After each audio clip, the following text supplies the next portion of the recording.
اعوذ باللہ من الشیطان الرجیم، بسم اللہ الرحمن الرحیم۔ سیرت النبی کا دوسرا حصہ انشاءاللہ آج آپ سنیں گے القاری دوست محمد یوٹیوب چینل سے۔ اچھا، ہمارا جو لاسٹ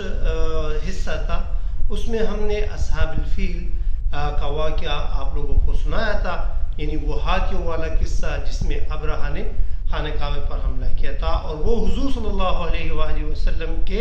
ولادت سے تقریباً 50-55 دن پہلے تھا۔ اچھا، حضور صلی اللہ علیہ وآلہ وسلم کے والد کا نام حضرت عبداللہ تھا۔ عبد المطلب نے حضرت عبداللہ کا نکاح قبیلہ بنی زہرہ میں کیا، اور نکاح کے بعد وہ فوراً تجارت کی غرض سے اپنے سسرال کے ہاں چلے گئے، لیکن واپسی پر وہ وہاں پر بیمار ہو گئے اور وہاں پر تقریباً 1 ماہ بیماری کے بعد انتقال کر گئے۔ اور حضور صلی اللہ علیہ وآلہ وسلم جب اس کی پیدائش ہو رہی تھی تو آپ جوتے یتیمی کی حالت میں اس دنیا میں تشریف لائے۔ اچھا، جب حضور صلی اللہ علیہ وآلہ وسلم سن ہجری کے مطابق 22 اپریل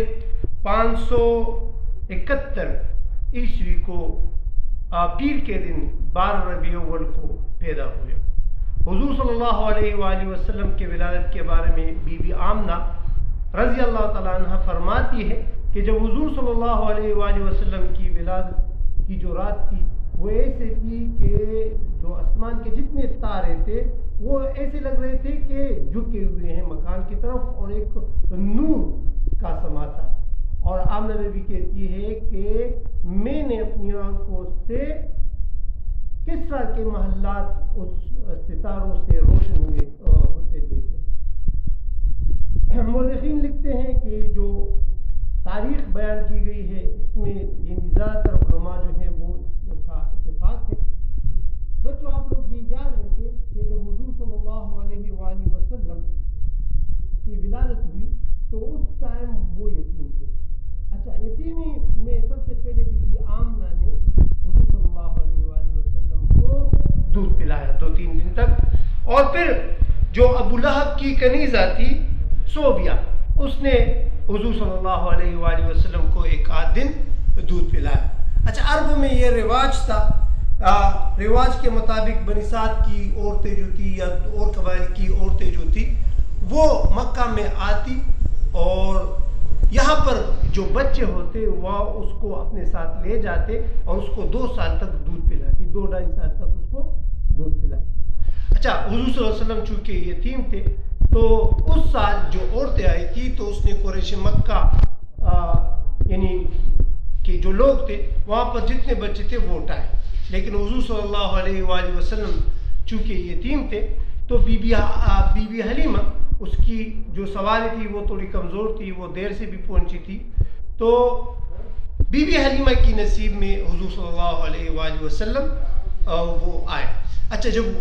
حضور صلی اللہ علیہ وآلہ وسلم بی بی حلیمہ کی قسمت میں آئے تو بی بی حلیمہ فرماتی ہے کہ جب مجھے حضور صلی اللہ علیہ وآلہ وسلم ملے تو میری جو سواری تھی وہ بہت تیزی سے واپس گئی، اور اتنی تیزی سے گئی کہ اور لوگوں سے آگے ہو گئی، حالانکہ اس راستے سے یہ بہت سست تھی اور جانے کے قابل بھی نہیں تھی۔ اچھا، جب حضور صلی اللہ علیہ وآلہ وسلم کو بی بی حلیمہ اپنے گھر لے آئے تو اس کی بکریاں جو تھی اس میں بھی دودھ آ گیا، اس کے گھر میں جو اونٹنی تھی اس میں بھی بہت زیادہ دودھ آ گیا تھا۔ اس وقت مکہ میں قحط تھا تو لوگوں کا یہ خیال تھا کہ بی بی حلیمہ جس جنگل میں اپنی بکریاں چرانے لے جاتی ہیں تو وہاں بھی ہم بھی اس کو چرا لیں گے اور ہمارے بکریوں میں بھی جو ہے وہ دودھ آ جائے گا، لیکن ایسا نہیں ہوا۔ صرف بی بی حلیمہ کی جو بکریاں تھی اور اس کی جو اونٹنی تھی اس میں بہت زیادہ دودھ آ گیا تھا۔ بی بی حلیمہ فرماتی ہے کہ لوگ جو تھے وہ حضور صلی اللہ علیہ وآلہ وسلم کو دیکھنے آتے، اور میں جب جھولا کو 1 دفعہ جھولا دیتی تو وہ پھر خود بخود جھولتی۔ یعنی یہ حضور صلی اللہ علیہ وآلہ وسلم کا معجزہ تھا کہ حضور صلی اللہ علیہ وآلہ وسلم کے آتے ہی اس کے جانور بھی کیا ہو گئے، وہ سیر ہو گئے، اس میں دودھ بھی آیا اور اس کی اونٹنی میں بھی دودھ آیا، اور وہ بی بی حلیمہ فرماتی ہے کہ پھر ہم وہ دودھ بھی خود بھی بہت زیادہ پیتے اور لوگوں کو بھی دیتے تھے. اچھا، بی بی حلیمہ فرماتی ہیں کہ جب حضور صلی اللہ علیہ وآلہ وسلم کے تقریباً 2 سال پورے ہو گئے تو میں نے اس کی والدہ آمنہ کے لیے اس کو واپس لے آیا اور پھر اس کو واپس لے گئی. اچھا، جب حضور صلی اللہ علیہ وآلہ وسلم تقریباً 2.5 سال کے ہوئے تو 2.5 سال ہونے پر اس کا جو رضاعی بھائی تھا ایک دن اچانک گھر میں تیزی سے آیا کہ 2 آدمی آئے ہیں، اور وہ 2 آدمی کون تھے؟ وہ حضرت جبریل علیہ السلام اور میکائیل علیہ السلام تھے. اور اپنی ماں کو فرمایا کہ 2 آدمی آئے تھے اور حضور صلی اللہ علیہ وآلہ وسلم کا سینہ مبارک اس نے چیرا اور اس سے دل نکالا اور اس کو دھویا. اچھا، روایات میں آتا ہے کہ حضور صلی اللہ علیہ وآلہ وسلم کے دل کو کس چیز سے دھویا گیا تھا؟ آب زمزم سے اس کو دھویا گیا تھا. کچھ علماء اس کو آب کوثر بھی کہتے ہیں، لیکن زیادہ تر روایت میں آب زمزم سے اس کو دھویا گیا تھا. حضور صلی اللہ علیہ وآلہ اس آپریشن کو